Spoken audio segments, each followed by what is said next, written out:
नमस्कार। Technical analysis course के इस थर्ड एपिसोड में आपका स्वागत है। आज हम बात करने वाले हैं कैंडलस्टिक चार्ट के बारे में और उससे जुड़ी टर्मिनोलॉजीज के बारे में। देखो, इस कोर्स में हम कैंडलस्टिक चार्ट को बहुत बेसिक से समझने वाले हैं। इसलिए अगर आपको कैंडलस्टिक चार्ट आता है तो आप इन 2-3 एपिसोड को स्किप कर सकते हो, क्योंकि इन एपिसोड्स में हम बहुत ही बेसिक से शुरुआत करने वाले हैं ताकि हर किसी को कैंडलस्टिक चार्ट बड़े आसानी से समझ में आए।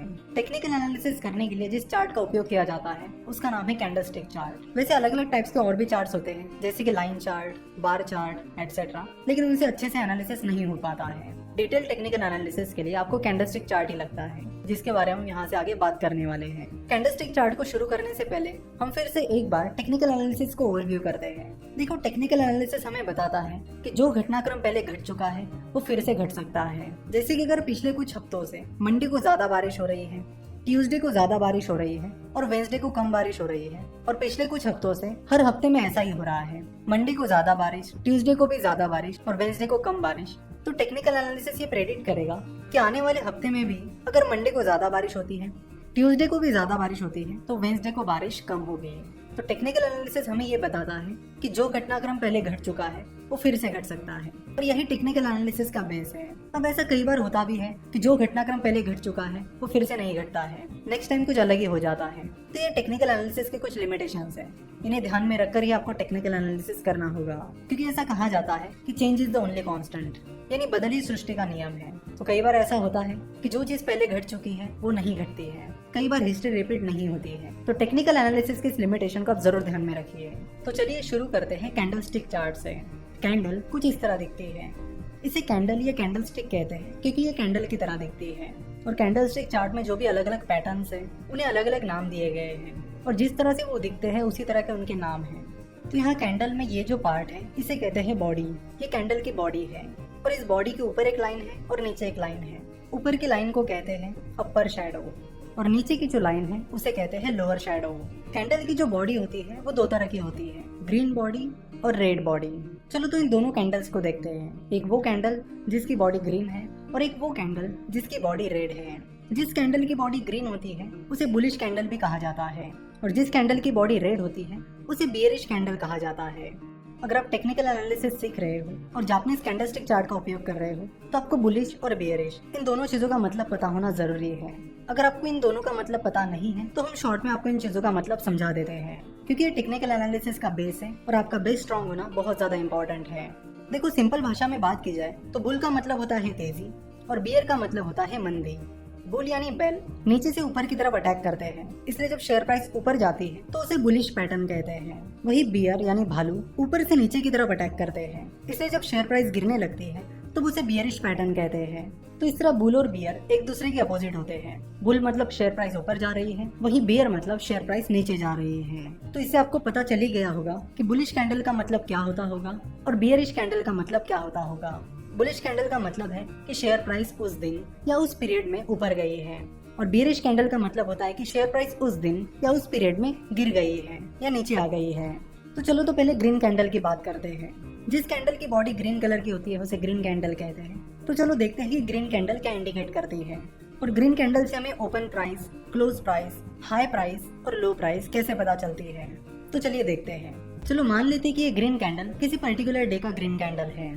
तो ग्रीन कैंडल की ये जो बॉडी है उसका जो टॉप है वो हमें इंडिकेट करता है उस दिन की क्लोजिंग प्राइस। इस बॉडी का जो बॉटम है वो हमें इंडिकेट करता है उस दिन की उस शेयर की ओपनिंग प्राइस। फिर ये जो अपर शैडो है उसका जो टॉप पॉइंट है वो हमें इंडिकेट करता है उस दिन की हाई प्राइस, और ये जो लोअर शैडो है उसका जो बॉटम पॉइंट है वो हमें इंडिकेट करता है उस दिन की लो प्राइस। तो मतलब एक ही कैंडल से हमें उस दिन की opening price, closing price, high price और लो प्राइस ये सारी इन्फॉर्मेशन मिल जाती है। इस ग्रीन कैंडल को बुलिश कैंडल भी कहते हैं। अब आपको रीजन पता ही चल गया होगा कि इस कैंडल को बुलिश कैंडल क्यों कहते हैं।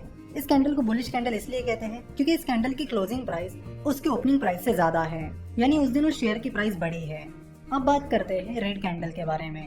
रेड कैंडल को बियरिश कैंडल भी कहते हैं। तो रेड कैंडल की ये जो बॉडी है उसका जो टॉप है वो उसकी ओपनिंग प्राइस रहती है, उस बॉडी का जो बॉटम है यानी ये पॉइंट ये रहता है उसकी क्लोजिंग प्राइस, और बाकी हाई और लो तो सेम ही रहते हैं।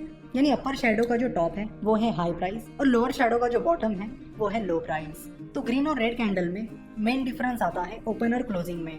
ग्रीन कैंडल में बॉडी का जो टॉप पार्ट है वो क्लोजिंग प्राइस होती है और जो बॉटम पार्ट होता है वो ओपनिंग प्राइस होती है। वही रेड कैंडल में यानी बियरिश कैंडल में बॉडी का जो टॉप है वो ओपनिंग प्राइस रहती है और बॉडी का जो बॉटम है वो क्लोजिंग प्राइस रहती है। तो रेड कैंडल को बियरिश कैंडल क्यों कहते हैं ये आपको पता चली गया होगा, क्योंकि रेड कैंडल की क्लोजिंग प्राइस उसकी ओपनिंग प्राइस से कम होती है, जिससे हमें ये इंडिकेट होता है कि उस दिन या उस पीरियड में शेयर की प्राइस गिरी है यानी कम हुई है।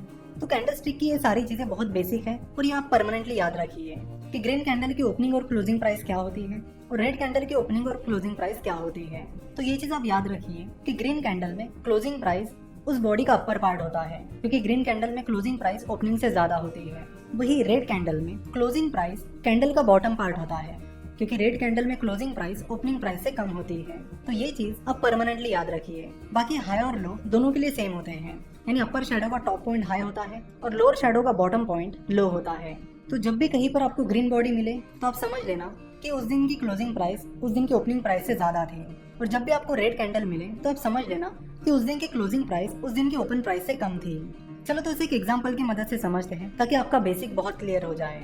मान लेते कि एबीसी नाम का स्टॉक है जिसकी किसी पर्टिकुलर दिन की हाई प्राइस 510 रुपए थी, उसकी ओपनिंग प्राइस 495 रुपीज थी, उसकी क्लोजिंग प्राइस 505 रुपीज थी और उसका उस दिन का लो 490 रुपए था। तो चलो देखते हैं कि उस दिन की कैंडल कैसी रहेगी।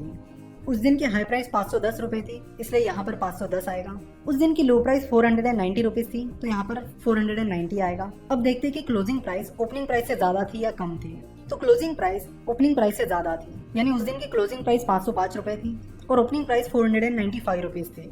तो क्लोजिंग प्राइस ओपनिंग प्राइस से ज्यादा है, इसका मतलब है कि वो ग्रीन कैंडल है। तो 505 उस कैंडल की बॉडी का टॉप पार्ट रहेगा और 495 जो कि उस दिन की ओपनिंग प्राइस थी वो उस कैंडल की बॉडी का बॉटम पार्ट रहेगा।